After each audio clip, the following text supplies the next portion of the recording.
It's the same or Eastern regions is here with Dr. Bawumia. Mira, but Mindy kind of minchia or tear for no one. Because na Ghana economy no here. Who's a with you free and dance is here pa and come out you be dinner no amaya akonya akese enchia tie for ne enchia fie for so ne ebusuan for amichia me amira the incoming president of the Republic of Ghana in the year 2028 by 9th January. We hope say we do that time. Na Ghana for Eddie GD any pepper Eddie Ghana to me Ashanti. Dr. Mahmoud Bawumia. Baby o bi no pay your bo nyame shira ene na hoodin ene nim die ma no. Ne num kasa o ne na de hye kudi nkomo. So mo hwe na namon so na mo fa franka no enhye ne nsa. Na omedi MPP ade hye ku no anim no nkoji to me mra in the year 2028 no. Nyame ma no saa nimdie no nyansa ye nkabom kasa ebema Ghana atumpon na one na de hye no na nyame so mfa ne to na de hye akoma so. That's the most important. So wa de hye no oda o makoma so a anamo bia obitu no nyame so ema wo kasa obeka no so no ekọ omunipeduam na mo so e de aye adwuma nti ekire saa nimdie no ma no anopai one na pamfo no me edi na chi nyina afidie a mo de kọ no Yamina Fanura, Muja this year, Cassie, no phone come, no form mra. Amen. Said your kind, you know, you can't kind, and say, and a more you to ye facasapa, civility. Na in Kabum, and ye no casa Cassie. If you say, into Kwana ye kono, Preno, Ayakunya Bacope, Akunyani so, and no Rajo Mahama Tisu say. So, Otia say, Intinu, baby, I do know, the Humbe Hiani say, obligation na yen so, and then. If akonya fie if akonya na to aye pre no yen kan kabom kasa ne ko saa etu saa sane via yen nyina kabom saa de hye ne akopre Ghana akonya benya no enti no migidi se eno so ebekọ ama enuanu mu nyina omutu akan omusi akan ewo saa ne pempensu we omu nyina so esrem paibo ni bi ma omu because omu ye ade hye say otiaze ene enipa num na ejina senka eye akonya eye ahimfo akonwa eyefia ke bega say 5 gates na epre so bega say 5 gates obi obefiri mu beba bia no ka Ghana de ne be di akonwa but edian so amanfo na ebo ntoa no ebusuan na ekosi hene no ye hwe sabi de obetumi aka oman no abom se otiase na oman ni so benya gidie woni mu itibiri nyina ahenie no eto a saa nema we no ye di ni hwe ni nyina from each gate any nipa na age na no the personalities na age na ni ebisa at this moment e die no man na pe na busuan na ye pipi busuan na kase se ne ye di Dr. Mahmoud Bawumia kwa enkunimdie ebeye ye dia adan yeso waye bi pen o man ni nim no na namon na num kasa na ho brase sa na ye hwe so edisi hini ana meboa ya kase ampa pani ye de ne kwa ebeye enkunimdie. And that so you Rajo Mahama free honomwa. Now appeal to all the Ghanaians work a year. Fear be more a dipamino, a Rajo Mahama, and Dr. Mahmoud Bawumia. And then Rajo Mahama said, Kubim. Otia say, Ghana Fwashen and Yam, maybe I didn't could do. I said, by a didn't be so Mira Wakubia, and the young Frankron, we cried or qua Kubim. Dr. Mahmoud Bawumia, the addition Ghana for Kaya, and so everyone knew. Intini yemani nua pani ne nko ene wakwawie akasa de ebeto Ghana nko so inti ye Ghana fidua bia mu no yi t-shirt ba ko to nchen na utwa ndi sidie mu ade aka ye MPP de Dr. Mahmoud Bawumia picture da so ene billboard isi abontin ono na the picture da so t-shirt ene u distributor ni t-shirt ene kwa abontin otiase inti say if there is another opportunity you see what your position you be mindful with your resources. Inti ni nyina ya dia you consider such a metrics. No waka say and pass a decision na ye kwa akoko take no. Adehye na monya kwenya because kwajo there was say hu ni say enipa delegates na ekoto aban akoyi MPP Franka Tuni no. Won wan ka set to aba wabontin. Adodo na to aba wabontin. Omo do so chen delegates no.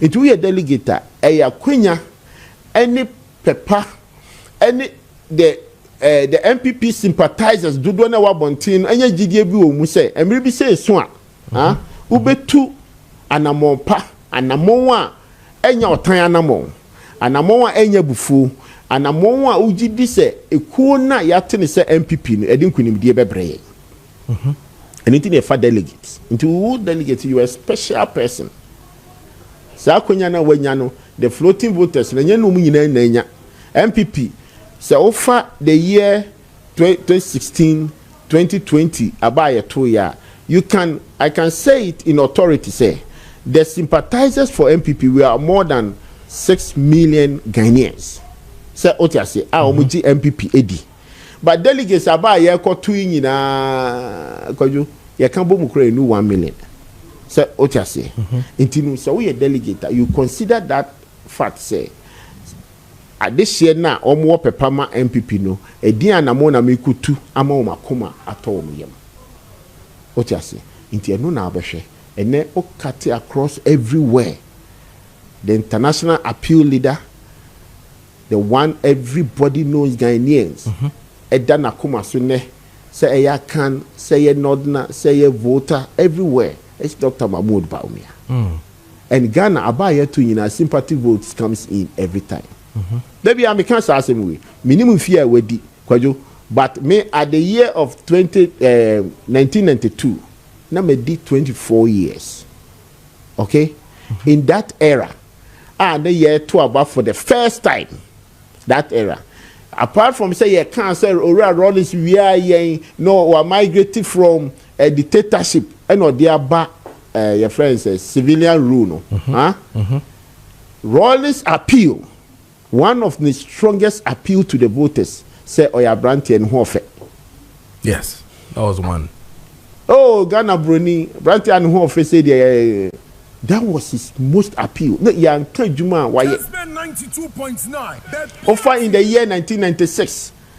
Orakufo Kobi, on any year, I in the year 2000. Oh, Ghana, ha.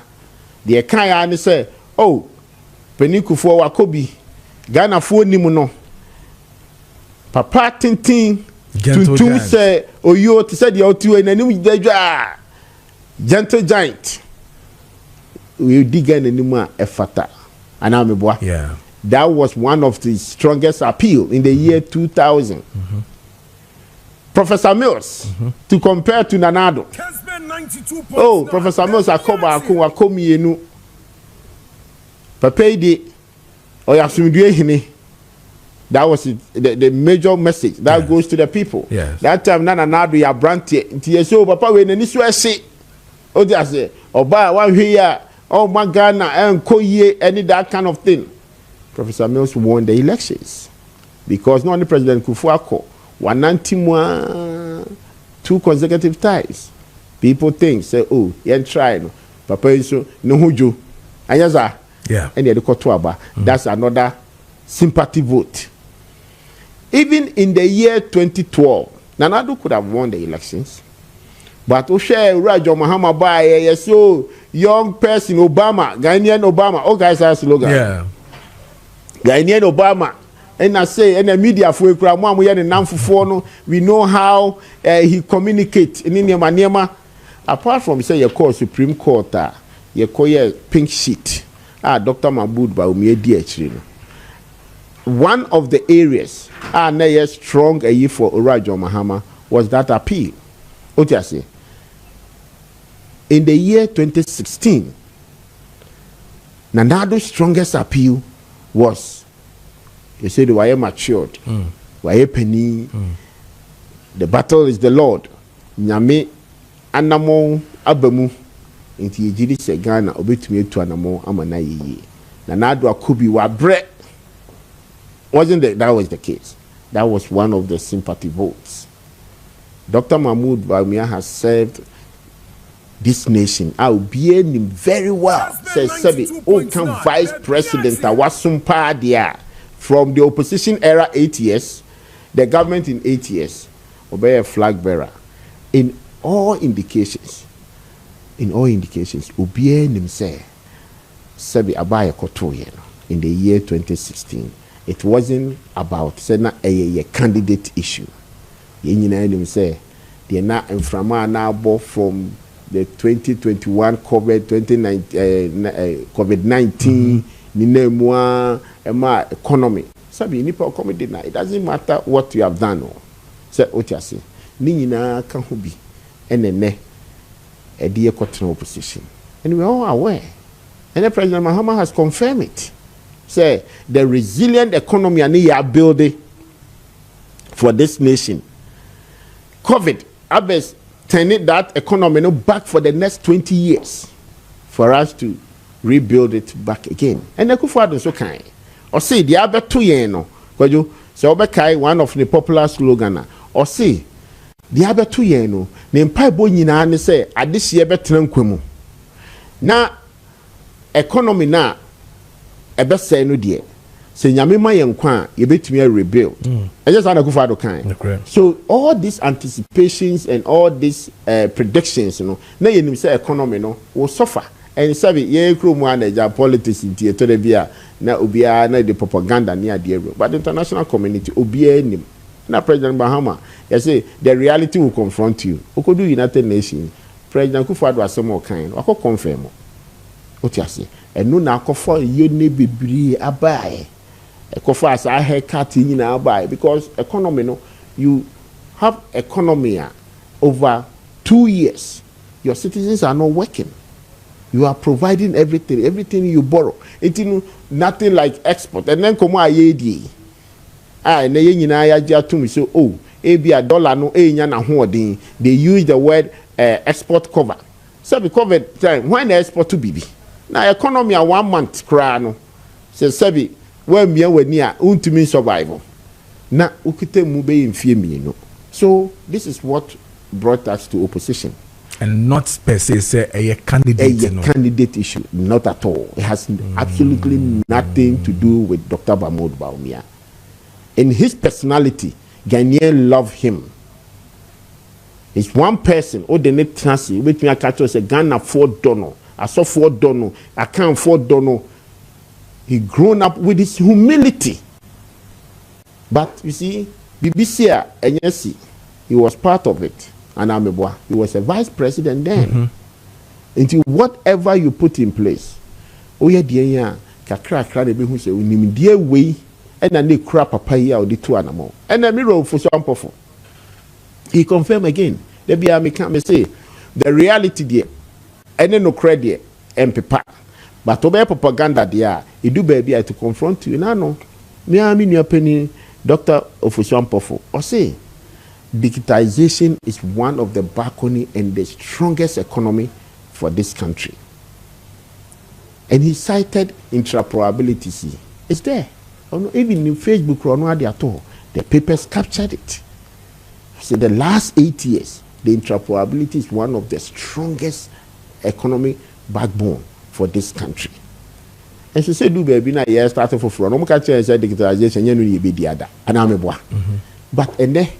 Or abemu or one can say an assessment the inflows are ever a juma are creating interprobability as sabi or Bawumia a champion ya a diabedu do ye frase na the staff a woman a mobile money in ma private vendors no more 80,000 and then there are more than 800,000 vendors.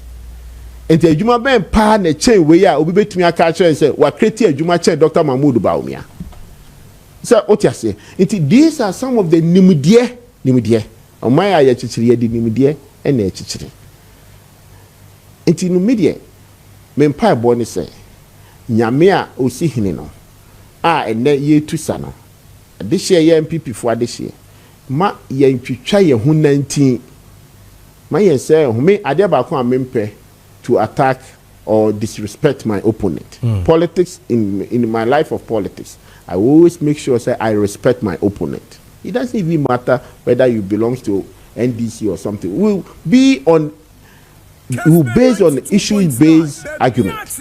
And no dear, you may see my strength where and not here praise at the end. Now issues, any priorities Anyhow, we want to build the economy. How we think say I will be a better manager. I don't think I go school. No crap. And I'm a boy. Yeah, there baby out.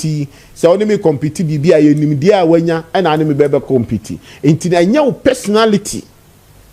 And I said, I will go after. But let's go after the issues upon issues. Let me prove. Say me issues. Now me no be discussing. I am more superior, and it will be the benefit for the people and the state, rather than be an attack on the personalities. Okay. And Dr. Mahmoud Bawumia has called for it. And this is where I mean me what GD say.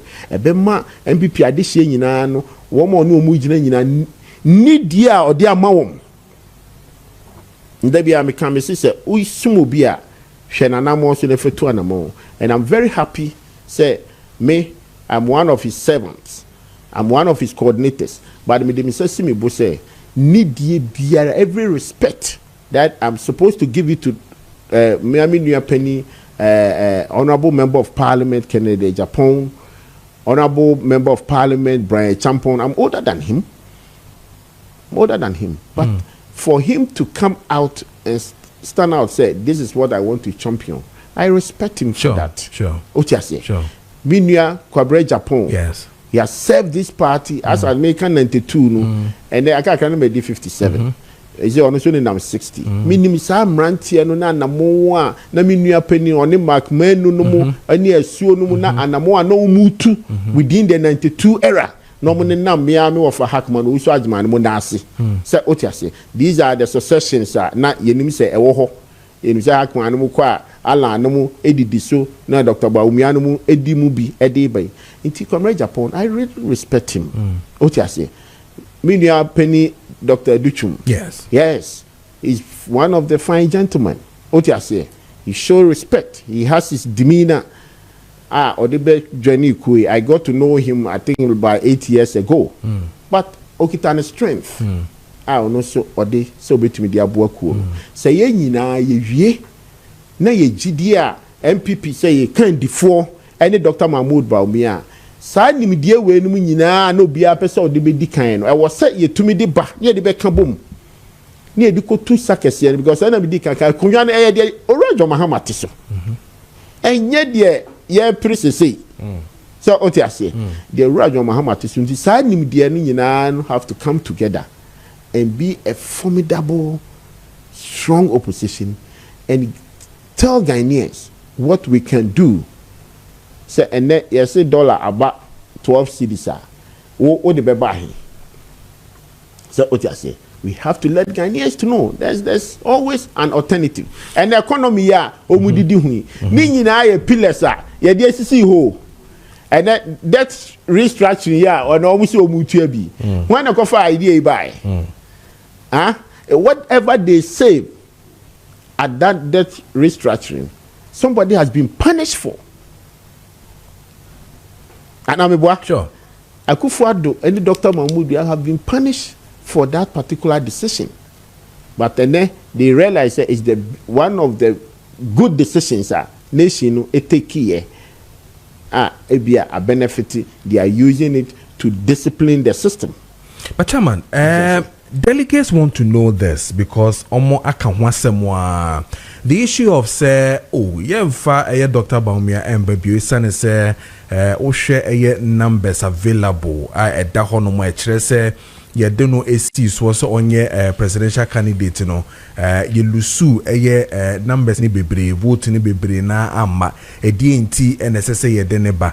If a delegate is listening to you now, ya cash in the team say ora Dr. Bawumia amwa ama yentumi and we listen say 1.7 B na 1 something B na all those things ya kekani na say obisa 80 wa edin na beka kire no mira the omupa na say sankomo we say delegates nankasa omkoto abane with their own confirmation knowing very well say we lost 2024 elections na the issues are ewoho I will be sanity obetumi aka niema beye and 9 actual. Say Otiasi. Delegate in Becatro say number 1. Time a year call ye internal primaries. A lot of things happen. Say Otiasi. And Nuntinu sa sympathizers. Me no best start conversation. Me catch say, "Wo me to about bontin." Also change delegates. Okay.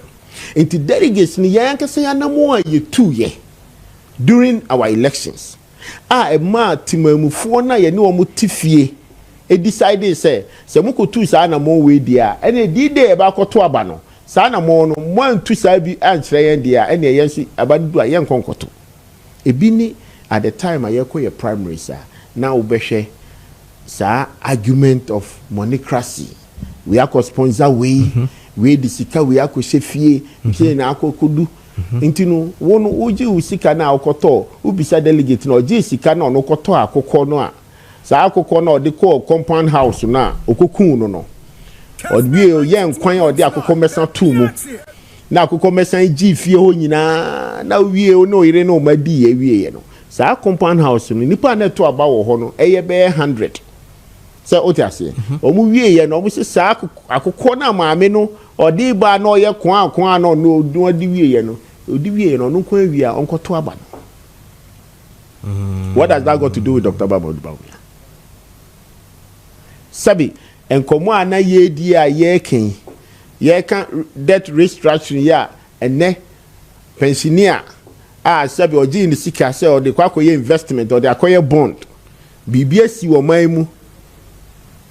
The leader, the president are taking some bold decisions are affecting no what yes krum when ya judge penny when ya me papa no mo asabi ni sika enya se na ye nyina na eye de say otiase. It was one of the decisions that it was a painful decision and then me am offer papa Nana Akufo-Addo has confirmed say it's one of yes okay na the decisions of taking. And what has that got to do with Dr. Bawumia? Otiase. So, okay, can we no nyina boom. Na up the twins near. You realize say at the time of 2024 there was no way the party will win power. Sabi obi ko pesiku amane ba. Otifie wasum onim se MPP me to abama no siku ya ye bisi basa yesi o metua bibi kakra anase wankotua bibi kakra anase school no kura wanya oni appetite bia it we realize yenya ya this year MPP for and they decided say sympathizers, let me use that word, yeah sympathizers are to aba and I can tell you because I'm one of the longest serving constituency chairman in Eastern region and Eastern regional dynamics since 92 yeni asesa besi baby and ye dia bedui oti ase masum chairman bia oho me too kwankwa broche me longest I'm with Cotton broche do 8 years impo. I was campaign coordinator many lawyer ya bema ewo Kufuridua yen ya started Kufuor's campaign coordination work ema President Kufuor in 1998 oti ase me ya lawyer bema that rock for some papa utino no abe control obe launching the campaign in 98 oh but now Mrs. Gladys Asma ametepo ne nipa kure di na chomu ni tu ye ko ye nya ba bi kure nya meeting no but the thing turn around 96 mini kwashiga NFT Friends of Hakma that time they said that new youth organization ya suma from 92 the na yakono ani say mira kwajo ba o ye ko hye nkunya ne abo tent me twen ahu say de me hu Victor Wusu me hu Addison me hu Dan Selby Dr. Dan Selby me hu Dr. Safuadu me hu Peniwe me hu Owura Kufuor no mo ba ye tete ho nyina no na ye hwe that time your bodies ni transfer na na Kufuor won kwa no mo transfer bi because no for Joseph Ferrata no mo were the leaders then 92 won na ne hu won Chen who said that Joseph Ferrata me who need that ya tea history no and na kwenya be da so mo be politics into ya tea so mo be buzi adankwa club o mo be bia no na bia ye nyina ye be je akonya nafa say ye be hye nkunya no ya tent na ejirejina kire ne ye hu won patiase abri nyina kwenya ne to a ye that particular assessment e bisa ye hu say e die nti e na sa die we see does it fall within the personality? And I say, Abia Sabri Akonya we say na Ghana for person mo ye no. Enkomo amenu di ye nyina obie nim say Sabi they are 2 years. So many factors. So many factors. road contractors, Agenda 111, whatever. A lot. Abandon so much, sir. Otiase, and the name calling. That one there can't achieve mafia. Dr. Bawumia be over but guilty by association because or a vice president, the boss, your body dean, your canning animal, your can be the nepotism, friends and friends and family. Now, Sabi, Ikua ye. And your friends are young, baby. Orajo Muhammad Bedi Akunya, Wakofa and Akufa the bush and need baby. Ne friends are a rested Dunkatia, Sami Jam Finomo, are two forcing, they were friends. Oh, we are young watch a post in a moment. Because they believe the idealism and the system that they think they can bring it to the country. As a French, they put it together to form NDC. But it's now opposition here. What has that got to do with Dr. Bawumia? Me, I can tell you for the fact, say, the way Ghanaians love the man. And now who Brassier to say the otu way. When you born anyone who say, Sabi, Nyamia cheni nimdiebi. You can't go without that. That is Dr. Mahmoud Bawumia. Umpeo. Nyame di bibia cheno. Through his demeanor, nimdia nyame dia chene so mfa mesom no untumi nyi free nsem. But I bring in a head nyame obesini hinia odo fa bibi mu. And I agree. God is preparing him. Ebia ka 2024 eka odi akonya na ka ebia ko nya ntiase yesa. So okay. Yeah. It is time God is proving something to him. Okay. Showing some human's character. Nipa no benanti anamo a obitu adwuma a wo ba beye no baby so mo wani da ho.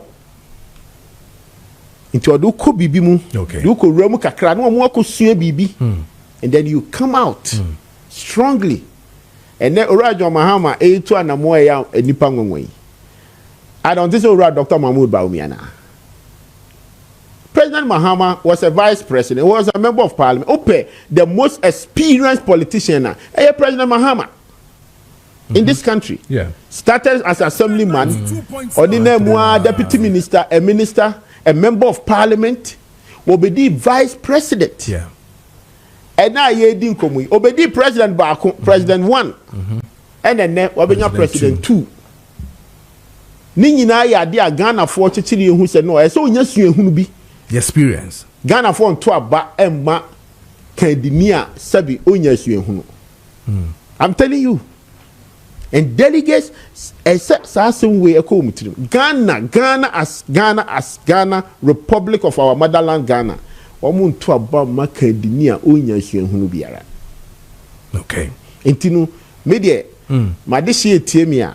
The Americans say they have a candidate, a winnable candidate. Okay. Your question is that, say ne, Obo Dr. Mahmoud Bawumia dia, the opposition now ne koku untokwano. When dina or bebo? And in your train. It will be no. Na ko bibi bebre. It adese. We enye ntokwa enye nantin twitwa, enye religion asem, enye sabi personality na ebegina yen obi anim the factors. Yen yankasa yekita ye report. Ye delegates nsunim. Tumi no edamuna so sabre. Me se tumi na edamuna so sabre. Mamu ma yenye dua what can you say? Dua broni emiyen ko pian tontwene. Okay. The only candidate Ghanaians know him. Zigati or your research part, but I could be an research away. But in my own analysis, say offer any candidate be NDC air prepare no say yankoya Sovia, Dr. Mahmoud Bawumia will lead. And yes, will lead this ABBL ni any day no and a dagana full trim any my dream any woman niso. It's no bisa brand akola onama bonti krana Dr. Mahmoud Bawumia din and obo. Ora President Mahama can be Sadewe in the year 2008. Not a member of parliament. Yeko election in the year 2000. Odu fie na ne ma to ho to President Kufuor. O just say and the man I am penny for no. No more to ninyum. Eradi kasa Mama Kuma, Tommy Yemo. That time, not Yatunyomono from the 96, the whole 4 years, going through the year 2000. It Ayenyuma Abe household music. It inspirationally, in the mano, Qualano, to be. That time the question will be says, that time a candidate, dear human year to a mano. Okay. Yes, fancy 2 questions. Ubi send me a message this year. Say, me ma confirm me BB Emmanuel. Now face no me ma the other last question the fancy. Or say ask whether indeed 15 of the 23 MPP MPs from Eastern Region endorsed Dr. Bawumia. I know your question. Penyibidia sending me or see me bisa na confirm because of Eastern Region. And then again, the last one na kani na boma meni yenwi nkweziga honum quick one has to do with the current prophetic. I mean, nema yetete on social media. All leads to Ora Canada Japan. It makes it look more like a candidate, is not in the position. I mean, when it comes to the Christian community or probably the prophetic, I mean, things that are happening, it goes favor of Dr. Bawumia. 2 things in our favor. Quick one, number 1. Yes. MPC. Yes. Me run out the testimony by the person Akuma Tonoyem. Say the 15 MPs. I am the regional coordinator for Dr. Mahmoud Bawumia's campaign. ABA coordinator, they told me now, Papa. I am the regional campaign manager for Dr. Mahmoud Bawumia in the Eastern region. I engaged that 15 MPs. Many of them had several meetings when they decided to move that path now. And then where to do the announcement. Ninyina ye di hu nkomo enti no enye baby a ti baby obi orchestrate ye. And then we decided to say ye be the first press conference no Kwau block because that was the first day and Dr. Mahmoud Bawumia engaged Eastern region. And we did it at the Kwau block. Enti ye no the following week with an accusation from their colleague, who is my brother, Honorable Brian Champon, trying to show, say, Abia, Nipa 15 Nikrano, and yet genuine. They came out again. I was part of the meeting. In fact, 15 Nikrana movie, but camera, no, Mr. Dana may take a crowd because they are MPs, Adiano. And then following week, they came out to throw the challenge. Say, 15, they are all legitimate. Oni wakasa o se enya no kre say ono de politics no bonidi ne yentie that will help. You see, what we have to realize is that they are members of parliament too. They hold a certain dignity, credibility issues, so it's very important. And 2, say baby, they are the prime ministers of those constituencies, the custodian leaders. Say otiase intinu ena sabi Dr. Brian Champon also a member of parliament. So what you say? Sa kwenya no sa dibie no enene ayimbodu say onso kura kwenya no betumi adibi. Say ohu dem pa 20 sa na colleagues na wo ho no nyina so akwenya no pa betumi adibi. So omho so a no be so mutu sa na mo no betumi atubi. Enti say e boss such a member of parliament etu sa na mo no na ube distort no, so there's no credibility in it, in that kind of thing. We force you to prove it. And me the manager say for 2 weeks or 3 weeks ago, when such communication, the buyer, they asked for approval, no, one can be. And text now also the come about me and so so family bonting, one can be. At least man and koda. Internal elections. So to say. Ubia ni baby sabi owo ni GDA ewomu so betumi akọ. The last one. Yeah, the last one of your fancy is about the prophecy. The prophecy. You see, we are living in an environment that say in every smart politician can read through within the lines. Okay? Maybe a Christian. I don't want to doubt prophecy. I don't. I mean challenge those things. Okay? But it doesn't mean that Christianity can be now I say me follow. So what I say, I have my belief and until obi call action, obi call way, obi call way, obi call way, obi call way, obi call nation so dear ebe dead yamano, and or didn't GD idiotry. So what you say? I can say, within the last elections, it's an hour. Yeah. During the general elections, an hour. Yes. So the minimum will be sure. And categorically, and the calculation of politics. As of what the Omhuji Mupa and Ambwa. Sure. Knowing very well, say Ghana for so edging Yamidi, offer the population now, the biggest chunk are Christians. Into Ebasana. I sorry, baby, or how smart, I will be to me do movie. Whatever you need to induce them to change the mindset of the delegates. Say, and idea no, you can't man for Bejedi. So, into maybe a young fan for her. Yankee can't, you can't, Yanka prophecy, Yanka way, and nobody changing the mindset of the people. But taking a policy and a decision of a leadership, and your prophecy as and unti and they do baby no, and run and yammy is sitting here.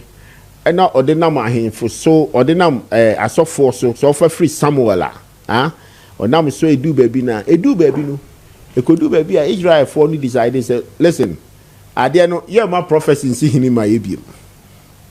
Oh just say let the people decide and I'm I don't just say yeah Bible new but the people decided say and yet it's Samuel era no and yet no and the be in my abium. You free somewhere era and do baby na be ye ko ye pobi obetumi akon adi nkunim amaye and no free hokoye na musa e do baby Israel nkasa kwa ho chiremu no emra Saros e kwa koyi Saros no ye Jew ni okay so no ye Jew ni I know the prophecy ama so my point is that at this year na MPP 4 na e kwa koyi no omunim de ebi and my analysis it doesn't mean something to me Christian me bishop any Duncan Williams he's my bishop so what I say the fact that he's my leader intimidate me the conscience me the conscience have masters in business administration one of the biggest college in America Maryland University means me the conscience but I like him and I believe a certain things in him. Okay. Right? There be other mechanical going say. You obey me at time, Duncan Williams, you obey but he will teach you something. He will teach you something. The strength of better said the one guy be born pie. Now say me, I have never engaged him. Engaging in that. But to share. Oboba be kanchiro jina wona so ne bo mpaye ugidie ene nkwagie ene wahoodin ene wo mpaye all right so what you say it is a woody pedua ne ya shawdin a na se mi jina ba bi na me kama asem a kwadwo ese bibia free nana and I said ne ho na me kwagie mpaye bo ansa na metumi survival what kire wo kwan no all right intermediate prophecy don't make me account, but let's wait 31st January. Okay, prophecy. Yes. Me persesa so for ni na obetwero mu din ato. Oh, ebi wo ho ayowusu bempa El Bernard Jesus Amofe na Gezi. Machocho din ni na. Matwero din ni na. 31st. MPP for betu anamo. Na omu hwi a wabisa omu se. 31st atwamuko. Sa aboshe no amemu. Until next one ye den. Mame Irene na to si ado. Be declaring support for Honorable Kennedy Akompreko Ejepon instead of Dr. Mahmoud Bawumia in the previous who said or supported Dr. Mahmoud Bawumia. Enti asawa ba no me de batu dwa wo ha any other issues are na ka ho a eno so ni ni me be kan ho asem wo ha the question ada so Penny El Bernard eka me ho asem me ne Prophet Kusiapia ewo na sorry dem crofo send me videos we because well me dey assistant training no na menim na me dey to abonten said ya da bia me yefadwuma no na menim na me dey to abonten ene nia meti ene nia me sources e ka kire me no na me dey to abonten na mpanifo se banti wo hoi se enya eja na be kire enti ampa afraid the announcement no aba say ye maame Irene na to shi ado ye hunu on social media so any the media say wa join Honorable Kennedy Akompreko Ejepon campaign enya bone meme de democracy no Ghana for practice no democracy kire say dodo amamu na dodo amamu no ni nyina so ene kabima minka bi adwenkyere enti se umakwan na obi kire na adwene wi na fe obi siginaye say media based on discussions akoso ene bibia no na me feel say me kwa beboa me enti obi take decision ni wie ni yehu say dodo no akodi afa ba ko na saa afa no eko akwakoye adwuma eno ne democracy obroni fe no oba bibimemu eye dodo amemu efe ebika no kabima minka bi no eno ano no enti se maame Irene na to shiado na dream say ebiribi atwamu ope Dr. Bawumia na ene ope Honorable Kennedy Akompreko Ejepon in fact se enya komhye kra na ya hye no boni bia ni ho se ene obedi sare so beko Honorable Ken se ochena osan koda na osida bi me hwa me hu se Ken na moame enti me pese me support kwa Ejepon rather eno so boni bia ni ho otimi sisa na adwene at any given time eko ba bia opebia send the prophet say onsan adwene kra na onko NDC na no so ogitum na oko NDC but ni ho a democracy and a Ghana for air practicing but there is hypocrisy in the whole thing na eko so nyina no and that hypocrisy e wo no na anopay maybe point the actual we hypocrisy the hypocrisy around the whole thing no and anopay of concern to me. Because you say empenifo bi declare support Emma Dr. Mahmoud Bawumia. Now before that no, Nurse of Penny L. Bernard Ashenkom said by June majority of the NPP sitting MPs ebe declare support Ediama Honorable Kennedy Ejepon. Eti yehu say kwesi kwati nom esase 50% or more than 50% of the MPs supporting Honorable Kennedy Ejepon and almost asase and mutugu mu a na ya ni jesempa edema Kennedy chita afo no omani age. Unfortunately sa prophecy no and sa prediction no omoye no amem no na MPs ni say 160 saying echo declare support for Bawumia. Yes, I don't know my declare support for Bawumia. The edi kind, omu MPs. Inti ensase, omu yi omanim kra se, omu support candidate biya. Afe ni etosu mienu. Yesi afe di yetu omuka.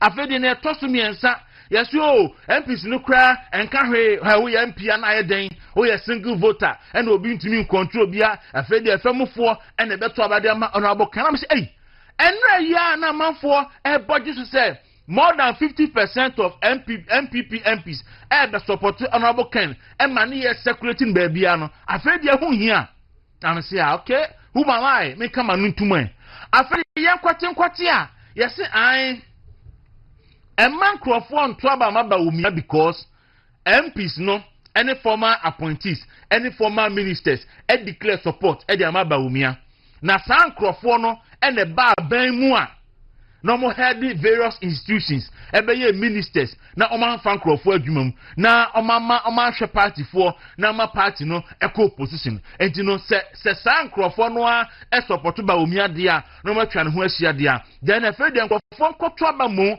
enti Bawumia I say some no afred dem wa ayerem onipa wo pen support na wo say 50% declare support dama ono anu wani agi na wo bose no afede nipa kona me declare support ama obiemu a afede wo se nipa wa declare support dama no no yentu aba entianu because omo na ama adwuma ena omo ka ho asem ni seti na me shoke yate enti ya shasia point out enyema ni bia na akoso so me fa Honorable Abuajijedu a oye MP why former minister why former CEO vaku na make us say odi Honorable Kennedy na me say Honorable Abuajijedu abro call vaku na ora titles global na ye former CEO Vaco okoye no ofa MPP fo adwumam owura aboagye dru ene oni onabo kana Japan nam eye campaign no abria ye coordinate co share titles global na mu say obe greater Accra regional minister no okoye no NPP fo a be a constituency executives and I will be sending a message say na constituency executive for new adubiase na oka constituency organizer na oka home na a polling station executives including NPP Greater Accra Regional Communication Officer and Adam Sabo Rabu Jedu ekoyi omu nyina adi in fact ono de okwa ho no wankophobia o okofa okotu enipa MPP for na NPP and former MP any owura titles global ayi afom adwuma mu no okoyi omu nyina nipa ba 100 emomu kofie. I'm say wow Adam Sabo nko ba bia oto ubetumi afre no abisa no ko ayi ni wadubiase organizer no so ho ubetumi akwa kobisa no ba sankrofo wei enam ena ye di atam se enipa atwa Bawumia ho ahia no amfa nipa anyesi na mshoke ene maame Irene na atoshi abai o se owura kan Japan achitafo no omani age pa o but the question ye bisa no said ko na woni MMDCs no eni komo se wo pe kwan ne fa so a NPP elusu election ba ko pa aya atwuben MMDCs no na woni omu eni komo na omu nchiraw eniema MMDCs no efamu se common fund pa o fa mansin bi and municipal assembly bia na bia the whole year the common fund amakra no ebia 1 million Ghana cedis ebia 1.2 million Ghana cedis ebia 1.5 million Ghana cedis na edu baby sa common fund no yate so ade about 250,000 na eba 6 unit classroom block kra no ontimi fancy na ensuo etoto na enkurasi akwan nyina asai na nkrofo kasa na MMDCC esankasika oho a anke ya pet yi caterpillar atwatwa kwan so ya reshape na yesi sikane ma common fund nyina kankan common fund no na nyina akakan sikane nko but enadie se ewo hode a eye se eri obi hode a enye me say mummisa MMDCs ne say eba ne san na NPP elusu election no on be come akosem de achiro onye na be come asem de amomo obisa MMDCs now they will tell you what they went through and just obisa obi efiha abaha nim na yi a then let the grassroots let the assembly members let them tell you what they went through in the various assemblies. And that's the hypocrisy. I no pay na make us me person me expose na Ghana fo nyina hu. Etu ayonko de etu aduam. Etu awo ho de awde uye nipa. Ye mu man sa ade a enye enra no, enye ene, ade a enye ene no, enye ochena. As simple as that.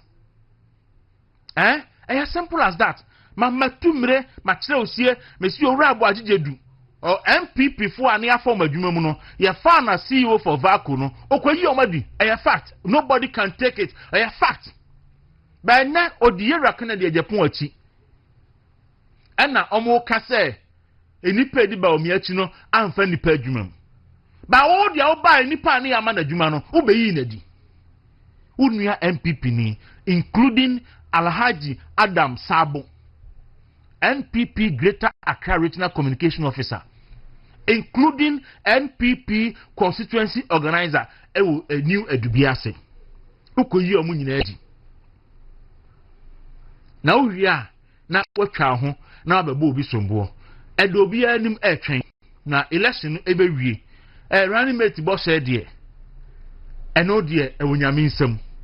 And I don't want to believe say said the microphone so can social media say enipa ohwe Dr. Bawumia enipa contesting no yes e binom one the first time no so mo so running mate and now mo san kan running mate no eti no na mo amatiesi mo contesting no because omobu afu ye perani mate wo so mfa amanye wo de be ma napo wo de ama napo de and ye no betie gina pam won say yes so ye mema and e be contesting eti I don't want to believe say na to so perani mate no a Bawumia mfa amaninti enti na ne wa camp. I don't want to believe that.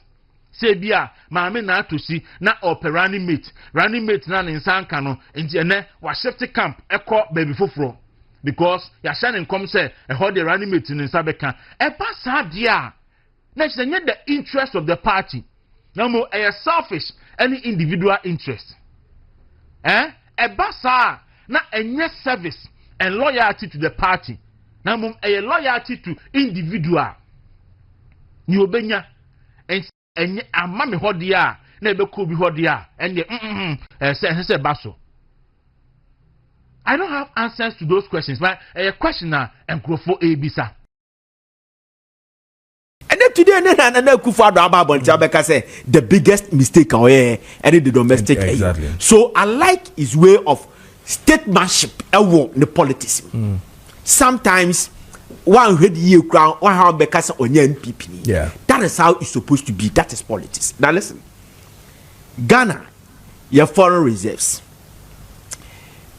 November 2024, now your foreign reserves, $8.3 billion. Within 5 months, you be hit April, about $10.6 billion, which is $2.3 billion. And I buy on my account. It's a credit. Good. Inflation, you be to about 21.3%.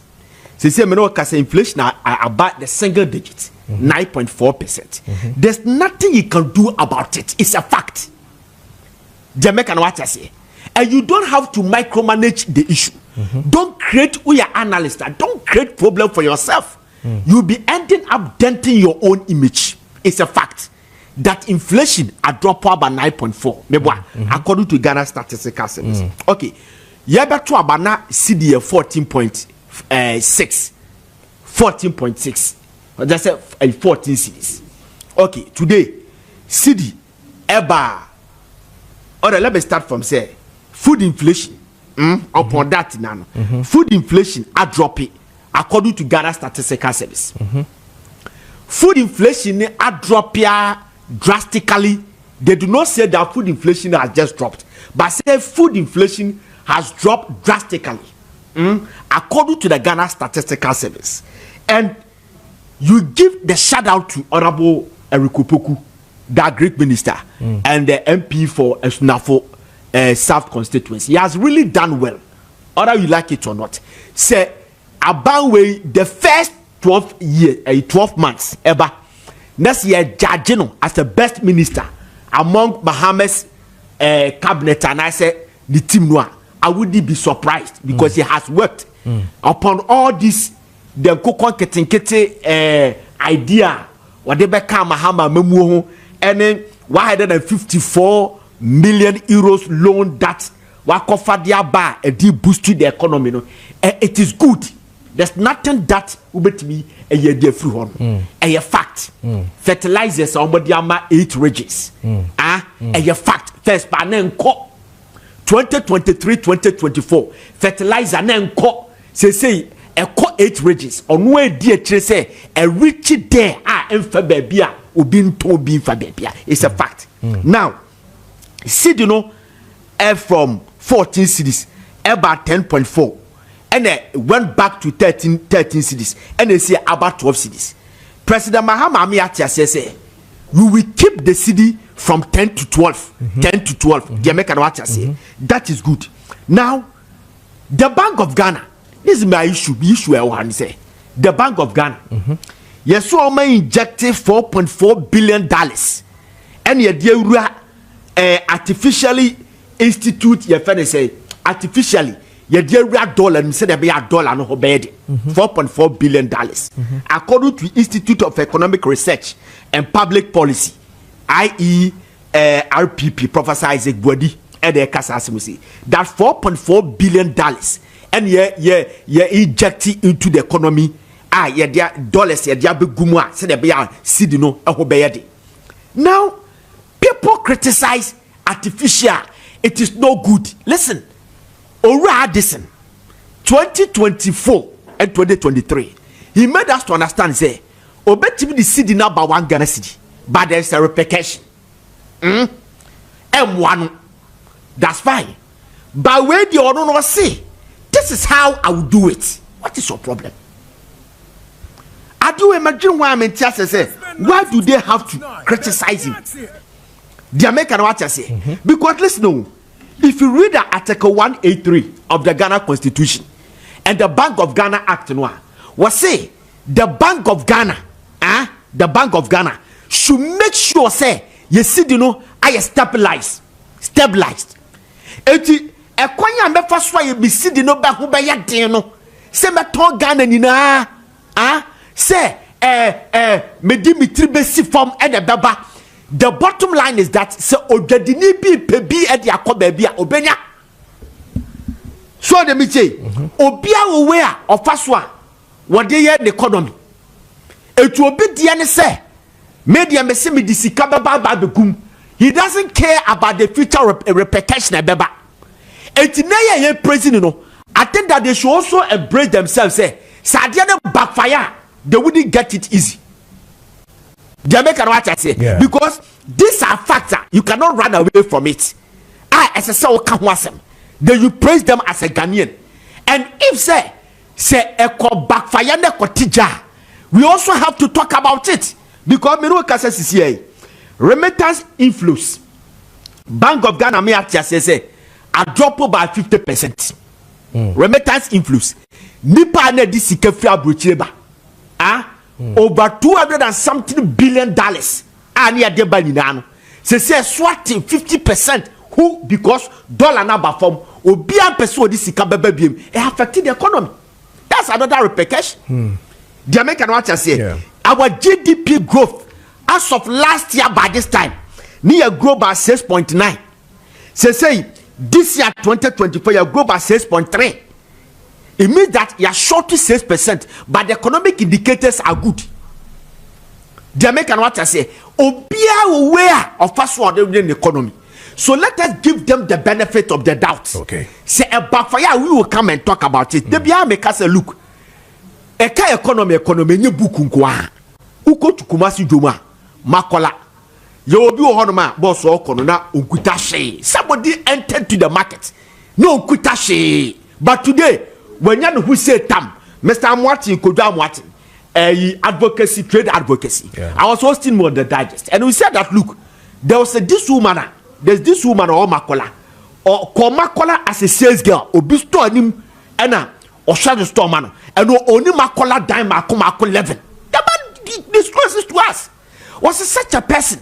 I didn't really your gene economy who are young friend. The American what I say, only 11.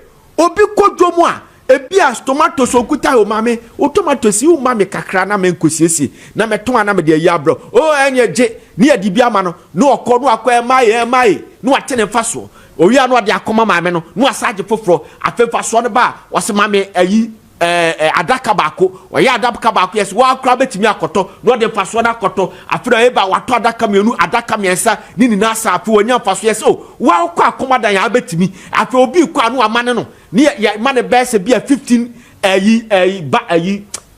adaka na kakra na de aba afi de say afi de wa akra betimi de ka akofa afo de ka akofa o de ahwe ma university wo de afi wa ye se tam economy no I no a common sense eka ho bi. Okay. I'm told say minim say bia